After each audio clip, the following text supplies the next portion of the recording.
Welcome to the Workamper Show, a podcast devoted to helping you discover how to finance your RV travel dreams. I'm Steve Anderson, the president of Workamper News.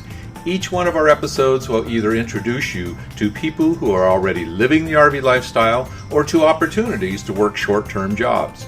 You'll also learn how to hit the road the right way and make the most of every opportunity. Now let's turn over today's show to your host, Greg Gerber. Thanks, Steve. Today we're going to talk with a company that helps RVers set up residency in South Dakota, get a driver's license, register their cars, register to vote, and even handles all their mail while they're on the road. This episode is sponsored by the National RV Training Academy in Athens, Texas. The Academy's one-week live training or home study course will teach you everything you need to know to fix about 80% of the problems people experience with their RVs. You can also sign up for additional training to become an RV inspector, campground technician, or to provide mobile RV service. For more information, visit www.nrvta.com. Bill Linsenmeyer is the owner of Your Best Address, a company based out of South Dakota that is ideally suited to support RVers and work campers. People set up accounts with Your Best Address to have all their mail forwarded to that location in South Dakota. From there, the company sorts it and stores it until the RVer is in a position to receive his or her mail. Your Best Address then bundles all the mail and ships it off to wherever the RVer may be. The firm will even process packages. People can ask that their mail be scanned and emailed to them instead. Then subscribers decide whether they can have the mail held for future delivery, sent right away, or shredded if it's nothing important. This type of service is a tremendous benefit to RVers, so they don't need to worry about overflowing mailboxes back home. Plus, it's a huge time saver because with digital mail, you can read your mail the same day it's delivered. All you need is an internet connection. The other benefit to setting up an address in South Dakota is that it qualifies the RVer to become a resident of that state where there is no income tax or no inheritance tax. Your Best Address can also help RVers get South Dakota driver's licenses and even register their cars and RVs in South Dakota. The beauty of that arrangement is that RVers are not required to have emissions tests performed on their vehicles, which often requires a trip back to the RVer's home state every year to re-register the car or the RV. But that's not the case with Your Best Address and a South Dakota residency. To explain how the system works, how much it costs, and the benefits to setting up residency in South Dakota, please welcome Bill Linsenmeyer to the show. Thanks for joining us, Bill. I appreciate the time. Can you tell us what Your Best Address is all about and the types of services that you provide? Well, hi, Greg. Thanks for having me on.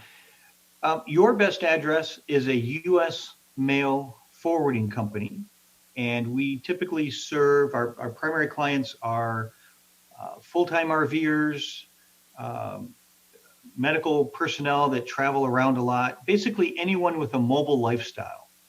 And so what happens is people make us their address, their mail comes to us, and then they reach out. Either they're on a schedule with a specific address on file, or if they're moving around, they'll email us or call us and ask us to forward their whatever accumulated mail they have to a certain location. One of the things we do in that process is we can get rid of their junk mail if they want and just send their first class mail. And we also have what's called digital mail, which means that people get an email with a picture of the envelope of each piece of mail or box or magazine that they receive. And then those people are able to go into the system and request either for us to shred that mail, to forward it on to them, or just to hold it for the time being. But we can also at that point, if they request, open their mail and scan the contents to them in an email. So for instance, we have clients that spend winters down in Mexico, or we have clients that are overseas, or some live on boats. And when they get into port, they hook into their internet and go through their mail and send us their requests. That's neat. Now, did you found this company? I didn't, but I'll tell you how I got started in it. Back in 2009, my wife and I were going overseas to work for the government. And I decided that rather than have my mother-in-law go through all our mail, I would check into mail forwarding companies. and there happened to be two in Sioux Falls at the time. I became a client of the other mail forwarding company in town and was a client for 5.5 years. When our contracts overseas ended, we came back and I actually became the general manager of that mail forwarding company. It was an ideal situation because I knew the business from the customer side and what customers need and require and want. And with my managing background, I was able to manage a business, and I did that for 19 months, and got to know the owner of Your Best Address, and his name was Larry, and his wife Rosemarie worked in the business with their daughter, and I came over and took Larry to lunch in January of 2017, and Larry at the time was 75 years old. His wife was 77, but yet they were working 5 days a week. And I convinced Larry that he needed to retire. And a couple months later, we came to an agreement, and I bought Your Best Address on March 31st of 2017. Since that time, we've made some changes in terms of our reach. We became the premier mail forwarder for the Family Motor Coach Association out of Cincinnati, Ohio. So we handle many of their clients' mail forwarding needs. And so between that and using the internet for advertising, which one of my sons helps me out with, we've grown the business. In fact, we've tripled the business since I bought it in March of 2017. Very good. So how does it work to collect the mail? I mean, do people, all mail comes to that particular location in South Dakota, and then do people actually have mailboxes, or is it envelopes, or how do you do that? I've got shelves that have 72 slots, and the slots are about 2.5 inches tall and 9 inches wide. And I just ordered 2 more shelves yesterday. But the mail comes in at about 11 o'clock in the morning. The carrier comes up to our office on the second floor, usually with a cart full of plastic bins full of mail. Our mail clerk begins sorting through the mail and first sorts all the first class mail and then gets into the third class depending on what the client's needs are. So then the mail gets put away into their boxes, and it can sit for a month or two, or as I said, people sometimes they have mailing instructions that once a week, send my mail to this location. So our mailing supervisor runs a list every morning at about 10 a.m. of today's outgoing mail. And there could be 50 people on that list for today. There could be 300 people on the list. It really depends on the day of the month and the time of the year. But the mail gets packaged up, and if it's over 13 ounces, it defaults with USPS to priority mail. Otherwise, it can go first class, or if somebody prefers priority mail.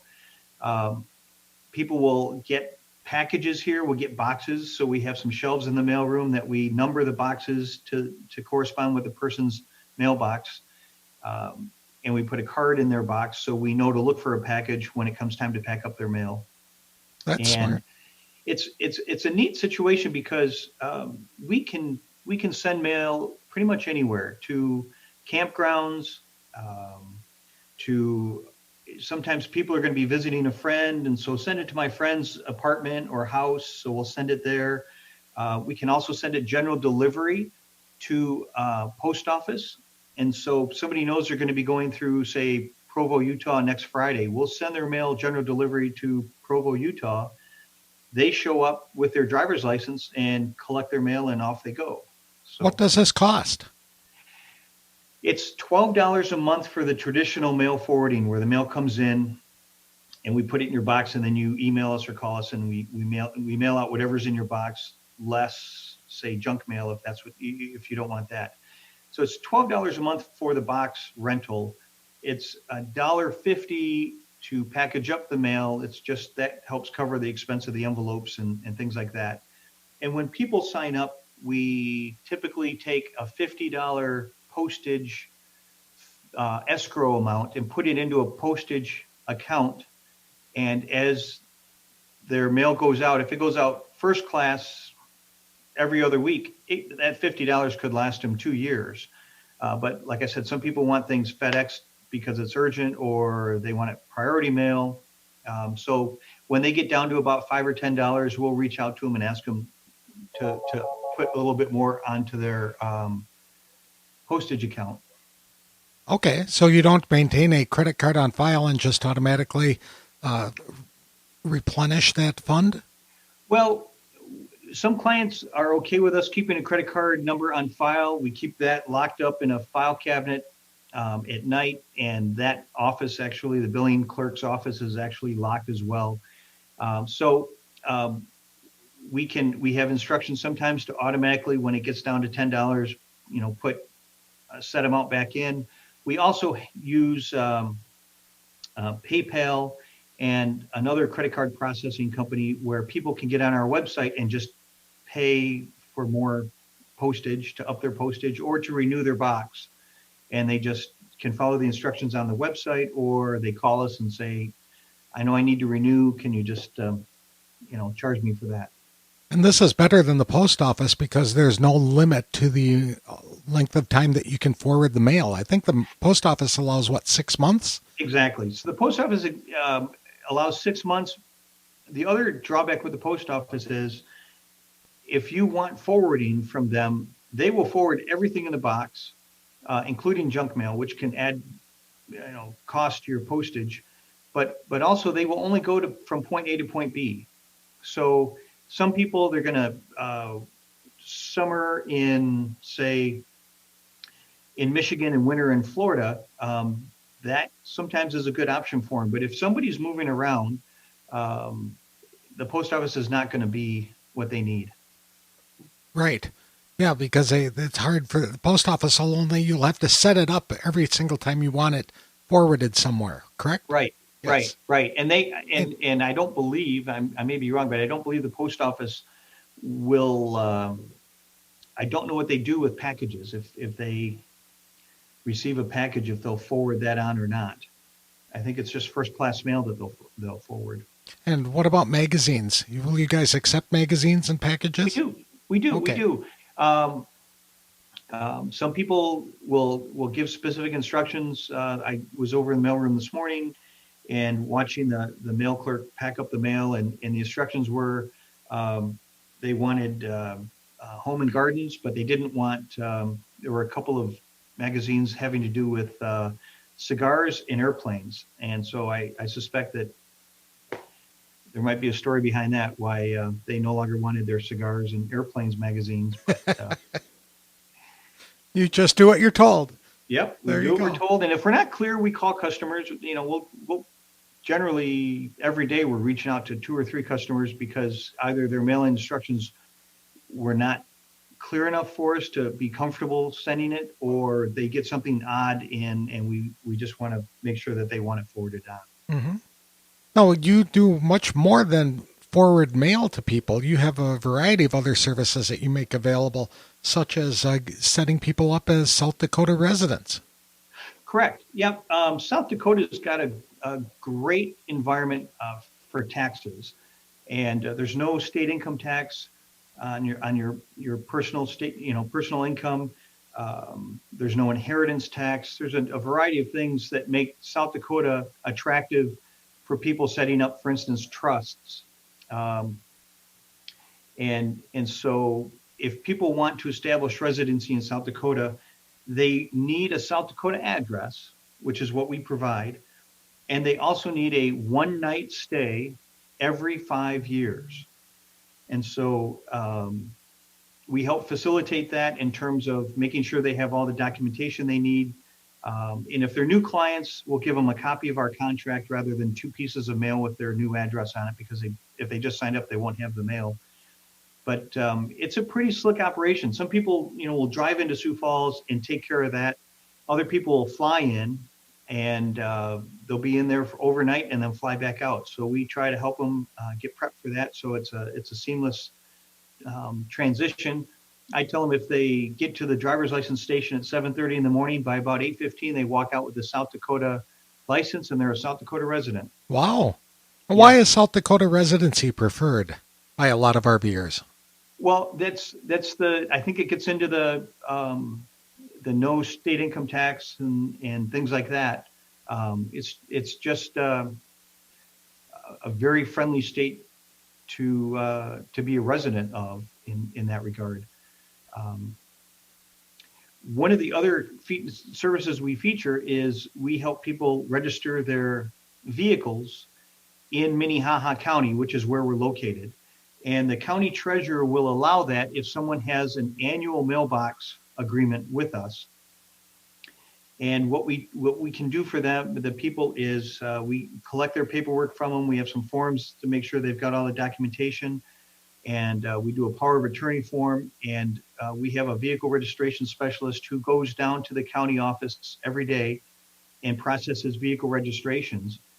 Some people find that even if they are living in a different state, if they have a mailbox, a personal mailbox with us, they can still register their RV in South Dakota, which we have a 4% sales tax in South Dakota, which is more competitive than some other states. Mm-hmm. And no income tax? No income tax. That's So got it's to be a just big federal benefit. tax. So what appeals to a lot of people about South Dakota is if let's say you and your spouse are retired teachers out of Wisconsin or Minnesota or Michigan, and you become a South Dakota resident through us because you have an annual agreement with us, your pension is no longer taxed at that Michigan income tax rate or that Wisconsin income tax rate. Illinois. It's taxed at zero for personal. So that can save people, a significant amount of money over time. Mm-hmm. Very good. And when it comes to registering a vehicle, are there any special requirements for that? The one thing that South Dakota requires that I don't know that other states do or not is when we're doing an RV, we need the empty vehicle weight, which is usually found in a placard on the inside of one of the cabinets of the RV. But we can register motorcycles, tow cars or trucks, pretty much anything for people. One advantage of South Dakota over, say, Texas is in Texas, people have to get their vehicles inspected annually. Yes. So that requires a trip back to Texas. In South Dakota, that doesn't happen. We don't do that. That's an excellent benefit right there, because I've been a Texas resident, and it's a real pain, Okay. yes, to have to get back there. The pain involved with that. Mm-hmm. Absolutely. The vehicle is not in Texas more than a month out of the year, and yet Right. you have to go through all of this expensive, elaborate testing procedure. Exactly. Yeah. When it comes to registering to vote, can you help people there too? Absolutely. We do boats, we do canoes, we do motorcycles, trailers, all sorts of things.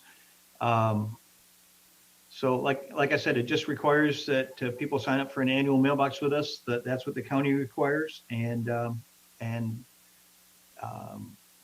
we can walk you through everything and help you out. And the thing about registering vehicles is people sign up for a mailbox with us and they want to register their RV.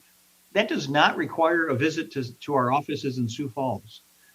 We can do that over email and over the phone. So the only time people have to come into the state is if they're going to do that one night stay to gain residency. Okay. Well, that's a very liberal policy. It is. It's a very friendly policy. And it's interesting because we do have, I mentioned earlier, a competitor in Sioux Falls. We've got another competitor on the other side of the state. But other than that, our competitors are typically in Texas or Florida. But even Florida is getting a little odd about this whole residency issue. Mm-hmm. I can imagine, because of the whole voting ramifications that come with it sometimes. But South Dakota seems to embrace that kind of situation. Mm-hmm. And I understand that you offer a special discount for veterans and active duty military members. We do. We do. When a veteran or an active duty military sign up for our service, um, when they pay for a year, we actually give them 14 months of service, so they get an extra 2 months free. That's $24 in tax, but it's a savings. That same discount applies to family motor coach members. Um, but yeah, we try to recognize our service members, and I've got a brother who's retired Air Force Reserve, and my father was a Navy pilot, so we're very keen on trying to show our appreciation to service members and their families. I know RVers use this type of service a lot, but are there other people who can benefit from this type of arrangement? Yeah, we've got clients that are medical people that are moving from contract to contract. So they may be in Chicago for 4 months, and then they're in Detroit for 3 months, and then down to Austin for 6 months. Those types of people, or just what I would call road warriors, people that work on pipelines, communication jobs that require them to be all over the country. That works. Our service is great for that. Hmm. Now, let me ask a tricky question. If somebody in a high income tax state just decided that they didn't want to pay taxes in that state anymore, can they just set up residency in South Dakota, or is there more involved than that? It's it if someone is working and living. I'll give you an example. I had a client, a potential client actually, call me. He lived in Indiana, and he heard about the mail forwarding, and so I spoke to him on the phone, and I asked him some questions. And so we screened people. I said, "Are you living and working in Indiana?" He said, "Yes. I just want to get the South Dakota residency to avoid the tax." And I said, "I'm sorry, I can't help you. Where we can help people is um, if if they're retired or they're full-time RVers because they choose that lifestyle, then they would qualify for obtaining South Dakota residency. But we just don't sign up people that live somewhere else and they're trying to avoid taxes. That's not ethical, and we won't do that. Okay, that's good. Uh, to help people, can people get help when they're outside the United States as well? Yes, yes. In fact, we have clients. I've got a client that lives in Warsaw, Poland, and about once a month I send out his mail, UPS International. We've got teachers that live in Southeast Asia and Thailand. We've got actually a fair number of RVers that winter down in Mexico, and there's large communities down there that are primarily American or Canadian RVers that just, to avoid the cold, um, um, they live down in Mexico. So we handle their mail for them. We send it to Mexico. In some situations, we send it to a border town, and they go up and collect it to like a UPS store in Amarillo or something like that. So That's a great added service. So if you are in your RV and you want to go spend a summer in Europe, for example, you can still get your mail. absolutely, and we also, in some cases, if they do that, I'm going to go overseas and travel for 2 months, we'll just put their mailbox on hold, unless they want us to forward it on. We're happy to do that. But the other client that we serve is what I call snowbirds, people that would just want to head south for 3 or 4 months, and so we can set up a mailbox for people like that. Um, for that short term. Some people do that every year, so they want to keep the same mailbox number with us, personal mailbox number.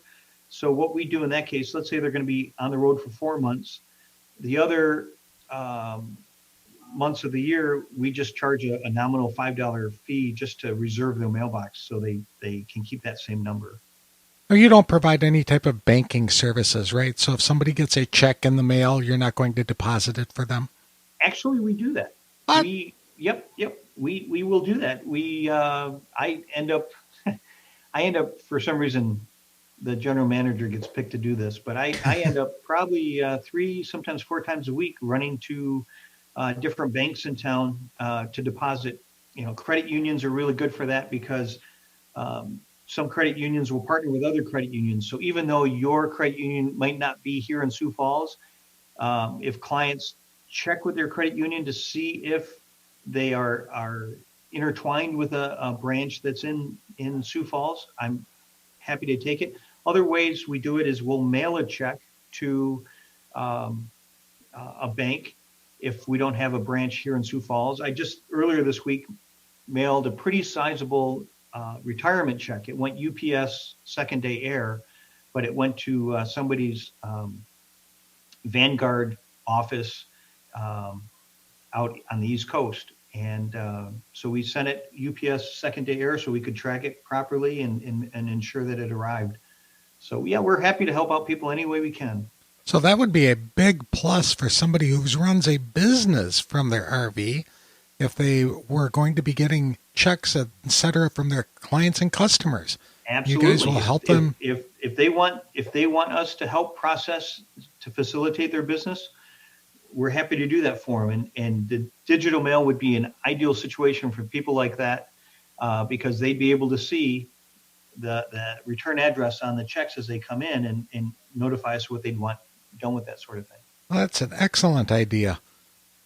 Very, very, very beneficial service. And I know there are a lot of mail services in America right now that are pretending to offer this level of support.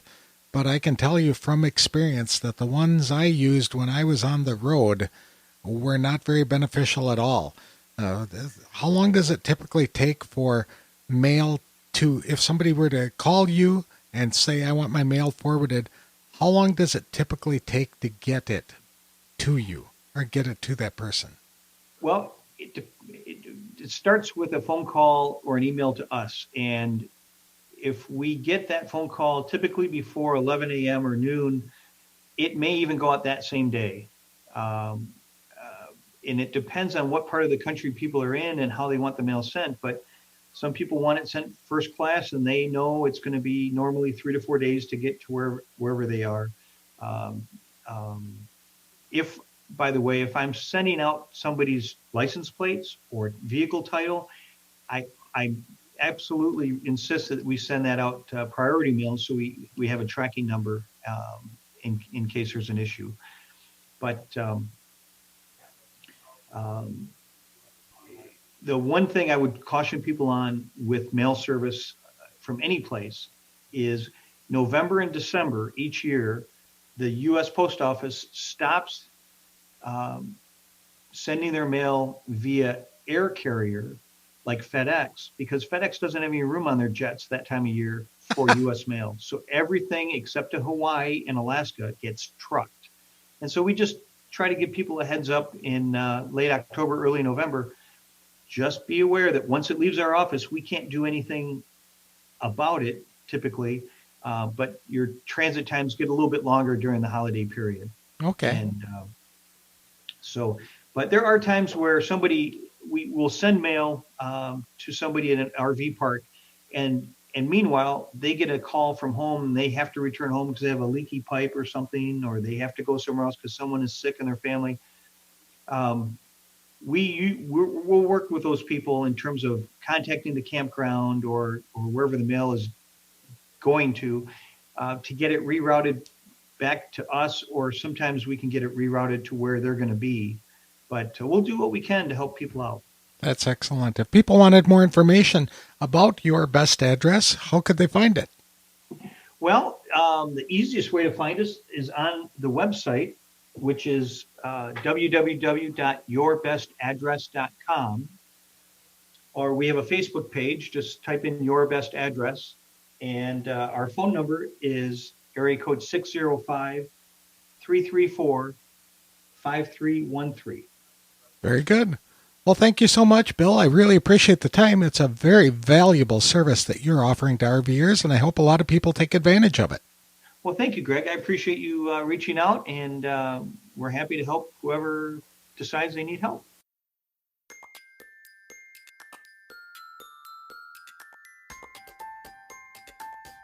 I'd like to thank Bill Linsenmeyer for taking time to talk to us today about Your Best Address and the advantages to setting up residency in South Dakota. I know a number of people who have done so over the years, and nobody has expressed any regret to me. I remember when I was full-time RVing for 3 years, getting mail was a constant struggle. I either had to inconvenience someone to go to the post office box in my hometown and get the letters and then forward them to me, and I was at the mercy of their schedule. I also tried a mail forwarding service that really didn't offer the benefits of Your Best Address. The process was very slow, and it would take up to 3 weeks before I got notification that a letter had arrived. I was an Arizona resident at the time, and Sun City was my permanent address. Because that city was a Phoenix suburb, registering a car and RV was very expensive. Because the first place, the vehicle taxes were based on the vehicle's value. Plus, each vehicle had to be driven back to Arizona to have emissions tests performed every year. That too was costly, and the test had to be completed even if the car and the RV was in the state less than 4 weeks a year. So the services provided by Your Best Address are very good value for people who live, work, and play in their RVs. Plus, the services are very affordable for all the benefits that come with it. I encourage everyone to check out the various services Your Best Address can provide by visiting www.yourbestaddress.com. Just like Your Best Address, Workamper News provides valuable service to people who want to support their RV travel adventures by connecting them to full and part-time jobs around the country. Whether it is running a business from your RV or working short-term jobs for a variety of employers, Workamper News can give you information to help you plan a course to live your own dream and get you on the road faster than you thought possible. For more information about opportunities to live, work, and play in your RV, visit www.workampernews.com. This episode is sponsored by the National RV Training Academy in Athens, Texas. The Academy's 1-week live training or home study course will teach you everything you need to know to fix about 80% of the problems people experience with their RVs. You can also sign up for additional training to become an RV inspector, campground technician, or to provide mobile RV service. For more information, visit www.nrvta.com. That's all we have for today's episode. Next week, we'll hear from some other RVers who are enjoying the work camping lifestyle. Plus, there's a big announcement brewing from the Workamper News Group about a new service that's about to be launched. We'll bring you that information as soon as we can. Thanks for listening to today's episode of The Workamper Show.